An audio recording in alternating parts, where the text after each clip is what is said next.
Das mit Carla ist vorbei? Aber wenn sie mit Marina knutscht, kriegst du die Krise. Stimmt doch gar nicht. Ich hab langsam die Schnauze voll. Entscheide dich ein für alle Mal. Entweder du bekennst dich ganz klar zu mir oder wir lassen das Ganze. Sie lassen sie in Ruhe, ein für alle Mal. Ja, aber... Hat er dir nicht genug angetan, Jana? Was muss denn doch alles passieren? Komm.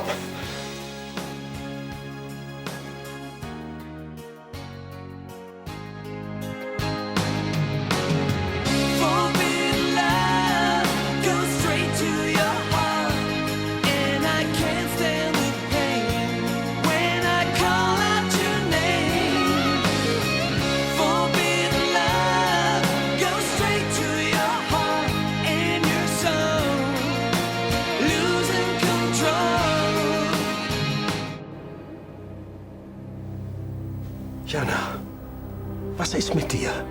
Worauf wartest du noch? Der Kerl hat dich betrogen. Du hast dir nichts mehr verloren. Komm. So. So ist recht. Komm jetzt. Wir gehen.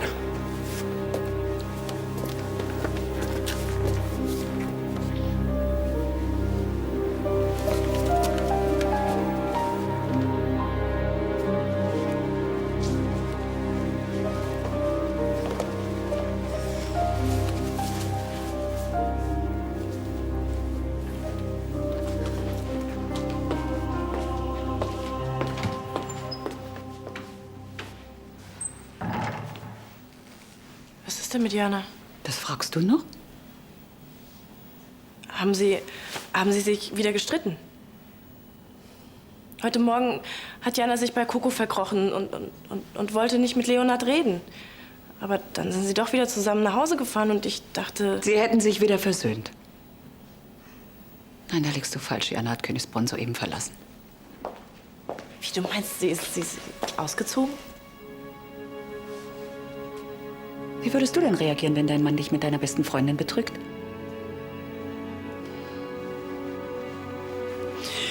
Ich bin nur froh, dass Arno sich jetzt um sie kümmert. Da können wir wenigstens sicher sein, dass sie keine Dummheiten macht.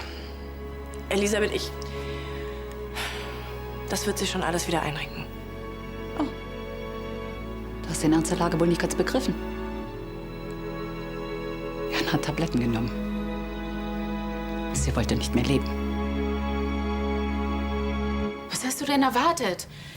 Dass ich meine Gefühle ausschalte wie ein Staubsauger? Carla aus meinem Leben streiche, einfach so? Die Frau, die ich geliebt habe, die ich geheiratet habe, mit der ich eine Familie gründen wollte. Ich liebe dich, Lars.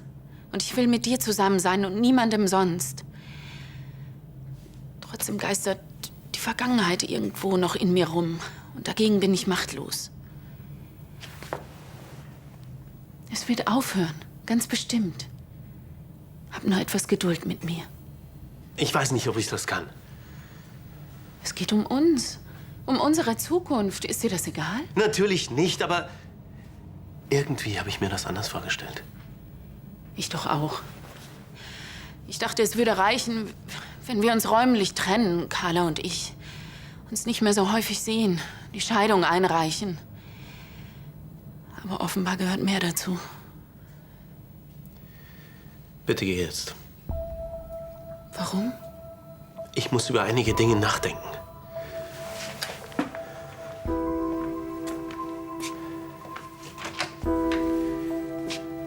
Ich möchte alleine sein.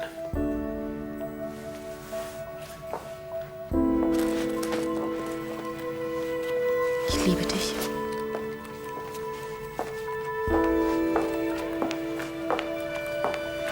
Vergiss das nicht.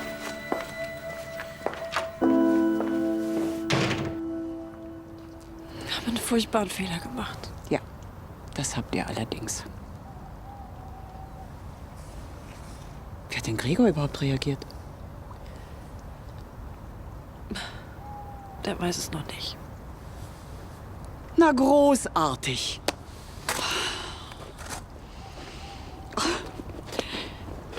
Und wann willst du es ihm sagen? Ach, soll der arme Kerl das nie erfahren? Nur weil du zu feige bist, deinen Fehltritt zu beichten.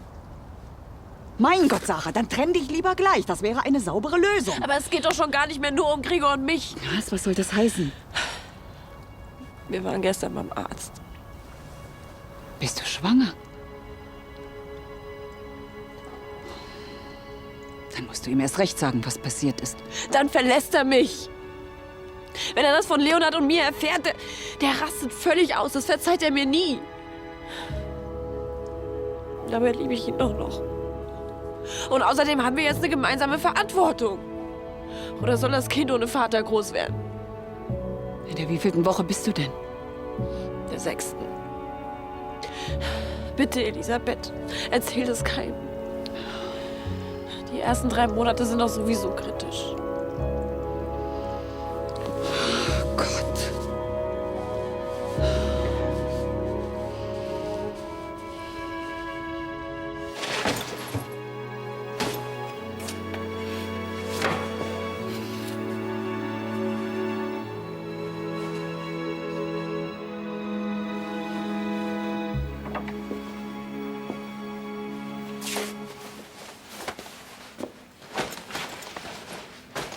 Komm, lass Inga das morgen machen. Wenn ich sonst schon nichts für Jana tun kann.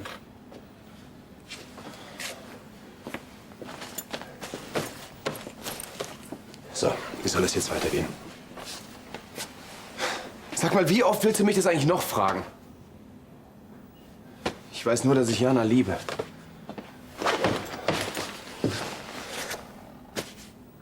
Ich liebe sie über alles und vielleicht wird sie mir das nie wieder glauben. Und Sarah? Liebst du Sarah auch?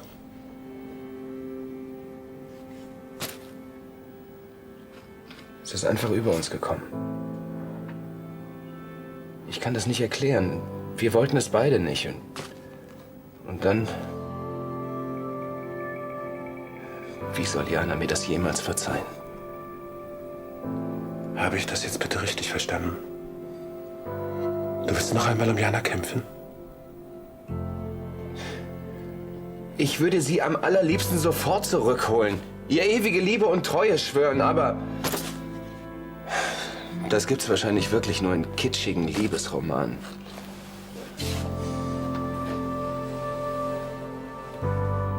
Und du weißt gar nicht, wie recht du damit hast. Am besten ich lass Jana in Ruhe. Ich muss es ja nicht noch schwerer machen, als sie es ohnehin schon hat. Und vielleicht kann sie dann die Trennung ja besser ertragen. Hey, was machst du denn hier? Ich dachte, du wärst im Krankenhaus. Der Arzt hat uns nach Hause geschickt. Im Moment können wir sowieso nichts für Olivia tun. Wie geht's dir denn? Nicht besonders. Sie ist immer noch nicht bei Bewusstsein. Was sagt denn der Arzt?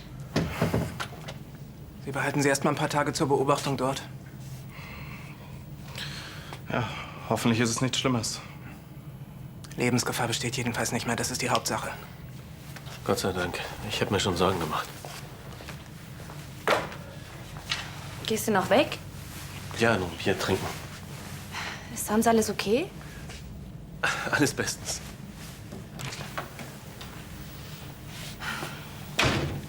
Weiß man denn schon, warum Olivia zusammengebrochen ist? Wahrscheinlich hat ihr jemand Liquid Ecstasy in ihren Drink getan. Was?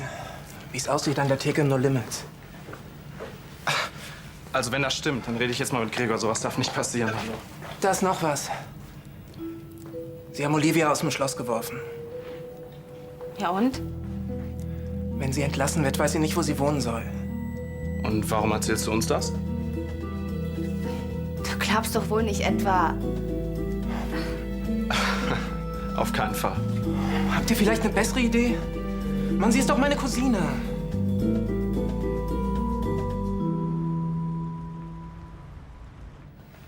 So, das trinkst du jetzt. Das wird dir gut tun. Mein Gott, bin ich froh, dass du mitgekommen bist. Bis 10. In ein paar Tagen geht's dir schon wieder besser. Danke. Ach, Jana, ich weiß ja, das ist nicht leicht für dich. Aber Aber stell dir vor, du wärst dort geblieben. Was wäre als nächstes passiert?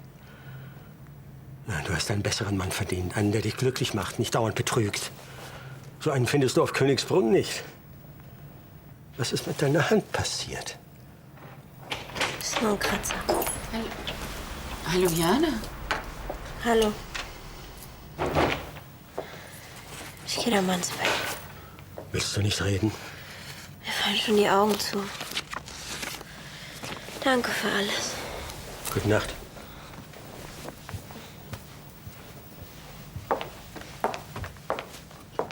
Schläft sie etwa hier?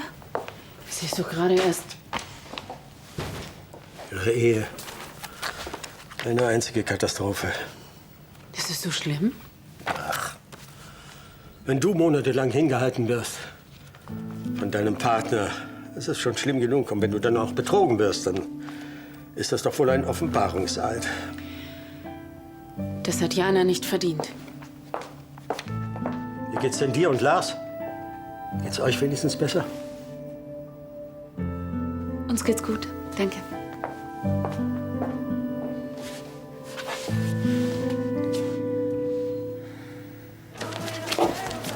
Hi.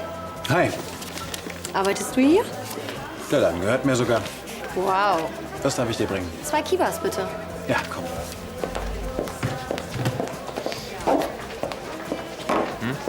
Faule Kompromisse sind der Anfang vom Ende. Für jede Beziehung. Sollte ich merken, dass sich eines Tages bei uns sowas einschleicht, also bei Sarah und mir, ich sag dir, ich ziehe die Konsequenzen. Nämlich? Naja, offen über alles reden. Und wenn das nichts hilft, dann Trennung. Ganz brutal. Soll das ein Rat sein? Soll ich mich von Susanne trennen? Das habe ich doch nicht gesagt. Ich meine, wenn sie sich nicht klar für dich entscheidet und gegen Carla. Der Rest ist doch ein Eiertanz, da wird keiner bei glücklich. Mein Lieber, auf die Liebe. Unbedingt, da muss ich aber los. Ja.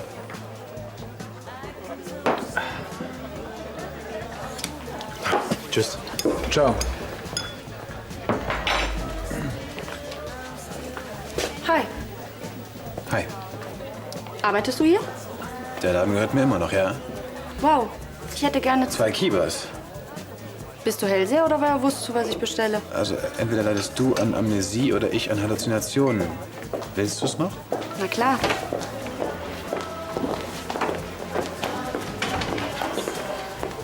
Hallo. Hi, meine Süße. Das wirst du nicht glauben, da kommt erst so ein Mädel an die Bar und bestellt einen Kiba, ja? Jana und hat versucht, sich umzubringen. Was? Wieso? Ich habe Nein gesagt und dabei bleibt es auch. Solange ich hier wohne, hat Olivia nichts verloren. Ende der Diskussion. Das Gleiche gilt für mich. Olivia hat schon viel zu viel Mist gebaut. Irgendwann ist Schluss. Ich finde, ihr macht's euch ziemlich leicht. Wie bitte? Sag das noch mal. Du hast doch keine Ahnung, was sich die Alte alles schon geleistet hat. Ich kenne Olivia. Sie ist bestimmt nicht einfach. Wir haben uns schon mehr als einmal richtig gezofft. Ach, ihr habt euch gezofft? Ja, aber das hier ist was völlig anderes. Man, sie ist pleite, sie steht auf der Straße, sie ist in einer echten Notlage. Das war Coco auch, als Olivia sie vor die Tür gesetzt hat. Mal abgesehen davon, dass ich wegen ihrer Blödheit meine halbe Plattensammlung verloren habe. Und deinen Job. Und Andys großen Traum hätte sie auch fast kaputt gemacht. Nur weil sie nicht wollte, dass er geht, hat sie ihm vorgespielt, schwanger zu sein. Ich meine, wie krank muss man sein? Ihr würdet sie also echt unter der Brücke schlafen lassen? Sie kann doch auch wieder zurück zu ihren Eltern. Nach Meppen. Mann, du hast doch keine Ahnung, wie es ist, wenn man sich von frühester Kindheit an allein durchs Leben schlagen muss. Ohne ständig von Mami und Papi gepampert zu werden. Du musst es ja wissen.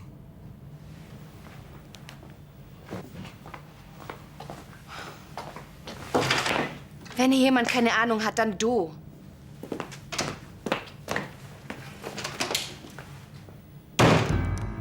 So ein Arsch! Ich sag dir noch ein Wort und ich hätte ihm einen aufs Maul gehauen. Was der sich überhaupt einbildet. Kann froh sein, dass er überhaupt bei uns wohnen darf. Er hat es bestimmt nicht so gemeint. Aber nicht mehr lange, das schwöre ich dir. Noch ein so ein Klopsen, der kann mit Olivia zusammen unter die Brücke ziehen. Coco, jetzt sag nicht, du überlegst, Olivia auch bei uns wohnen zu lassen. Bist du verrückt? Eher zieh ich ins Kloster. Und dann noch die tolle Bemerkung von wegen Unterstützung von Mama und Papa. Der hat doch keine Ahnung. Warum hast du mir nicht gesagt, was bei euch zu Hause so abgegangen ist? Weil es ihn nicht zu interessieren hat? Meinst du, ich will, dass das jeder weiß? Jana, wo willst du hin? Nach Königsbrunn. Ich muss noch mal mit Leonhard reden. Nein, musst du nicht. Wir müssen doch besprechen, wie es jetzt weitergeht. Was gibt es da groß zu besprechen, Jana? Er ist nicht der Richtige für dich. Also, lieber ein Ende mit Schrecken als ein Schrecken ohne Ende. Denn darauf würde es letztlich Arno, hinauslaufen. bitte. Jana, vor ein paar Wochen hast du schon mal hier gesessen und wolltest dich von Leonhard trennen. Was muss denn noch passieren, damit du endlich Konsequenzen ziehst? Ich weiß es nicht. Aber ich kann mir einfach nicht vorstellen, wie es ohne ihn ist. Jana, du bist stark. Du bist immer stark gewesen. Du kommst sehr gut alleine klar. Du musst es dir nur zutrauen. Arno, ich will nur mit ihm reden. Ich ziehe nicht gleich wieder bei ihm ein. Bis Mittag bin ich wieder zurück. Versprochen.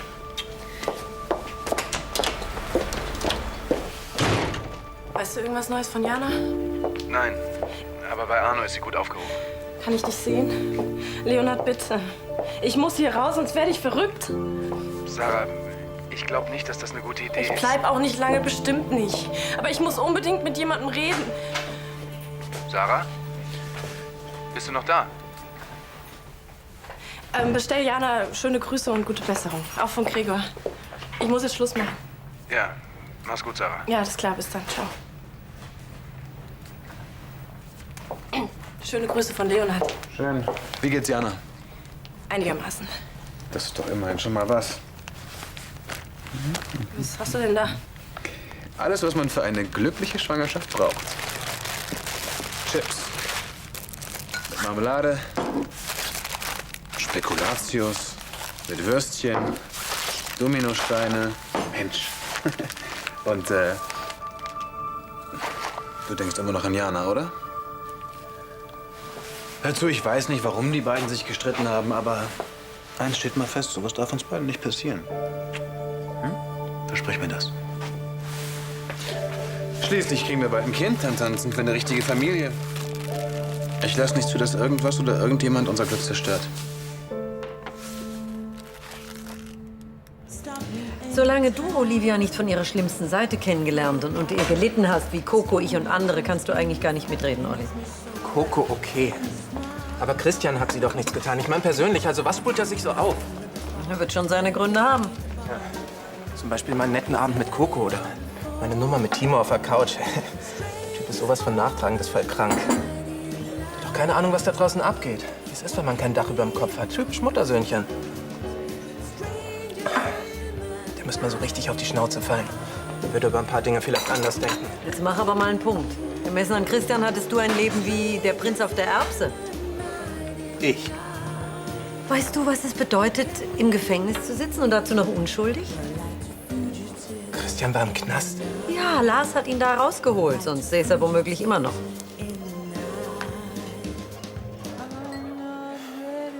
Susanne, ich hab nachgedacht und weiß jetzt, dass es so nicht weitergehen kann. Wie meinst du das? Solange du noch etwas für Carla empfindest, will ich nicht mit dir zusammen sein. Ich habe dir doch gesagt, dass ich noch etwas Zeit brauche. Susanne, das geht nicht. Dieses Rumgeeiere, das halte ich nicht aus.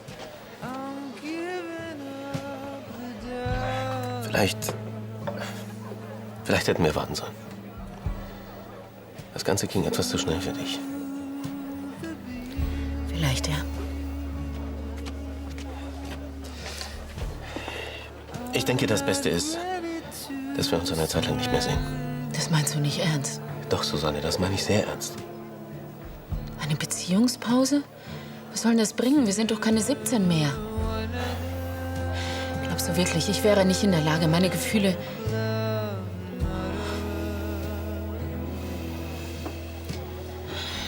Entschuldige bitte, ich glaube, du hast recht. Du wirst sehen, die Pause wird uns beiden gut tun. I'm not ready to fly.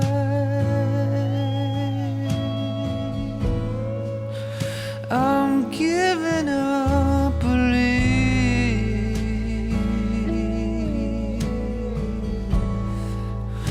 in the sky.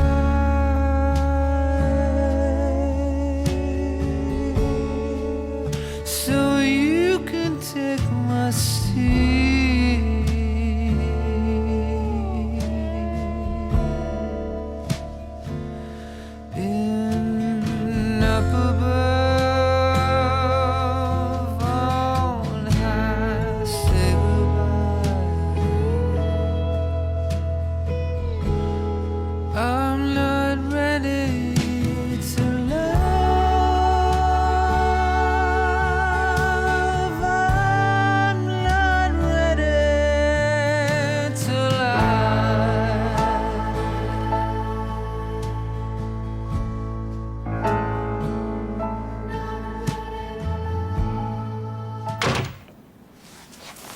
Ich weiß, ich hätte nicht herkommen dürfen. Aber ich hab's nicht mehr ausgehalten. Ich musste dich sehen.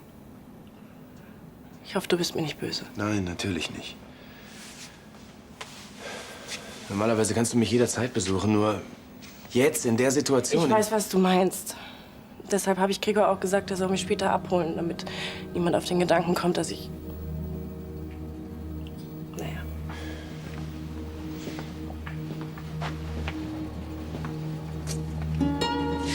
Was haben wir nur getan, Leonard?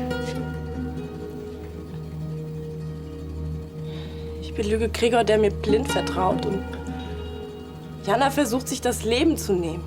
Und das alles nur, weil wir... Ich kann nicht mehr. Gibt es denn irgendwas, womit mir Jana helfen können? Vor allem sollten wir uns erstmal eine Weile nicht sehen. Schon allein, um den anderen keinen Grund zum Spekulieren zu geben. Ja, du hast recht. Ich hätte nicht herkommen dürfen. Das war ein Fehler. Ich werde das in Zukunft nicht mehr tun, versprochen.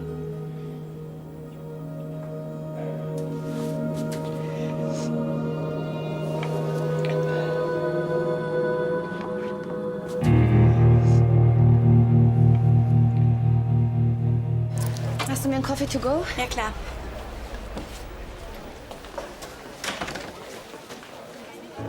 Hi. Hi. Ich glaube, ich habe da gestern ziemlich einen Scheiß verzapft. Ach was. Von wegen Christian hat keine Ahnung, wie es im richtigen Leben aussieht und so. Das war wohl ziemlich daneben. Auf einmal? Charlie hat mir erzählt, dass er schon mal im Knast war. Weil er angeblich den Ausbilder seiner Ex-Krankenhausreif geschlagen hat. Voll krass. Ein Coffee to go. Macht 2,10 €. Stimmt so. Dankeschön. Das war schon das zweite Mal. Wie, Christian saß schon mal im Bau. Für 1,5 Jahre. Auch damals unschuldig. Deine Bemerkung war also nicht nur total daneben, sondern vollkommen lächerlich.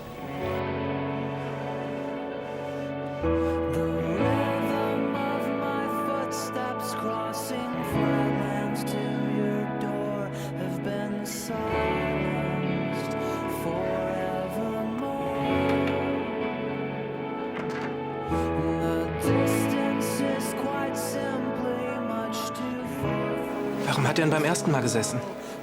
Ach, das ist eine lange Geschichte. Ja, dann erzähl sie mir. Ich weiß nicht, ob es Christian so recht Na los, jetzt mach schon. Also gut. Christians Vater. Er war spielsüchtig und hatte ständig Schulden. Eines Tages hat er aus lauter Verzweiflung eine Tankstelle überfallen. Er hatte ein schwaches Herz und hätte den Aufenthalt im Gefängnis wohl nicht überlebt.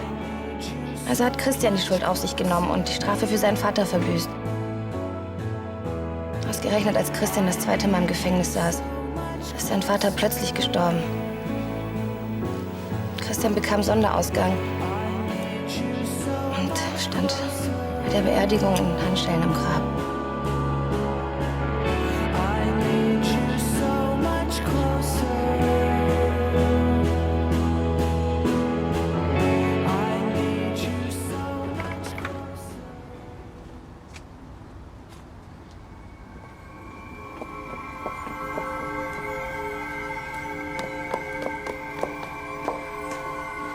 Du blöde Schlampe. Was wolltest du von meinem Mann? Hat dir die eine Nacht nicht gereicht? Jana, ich dachte, du bist bei Brandners. Das dachtest du wohl. Ich war ja so naiv. Gaukelst mir hier was vor, von wegen beste Freundin. Die ganze Zeit hast du mich nur verarscht. Jana, es ist nicht so, wie du denkst.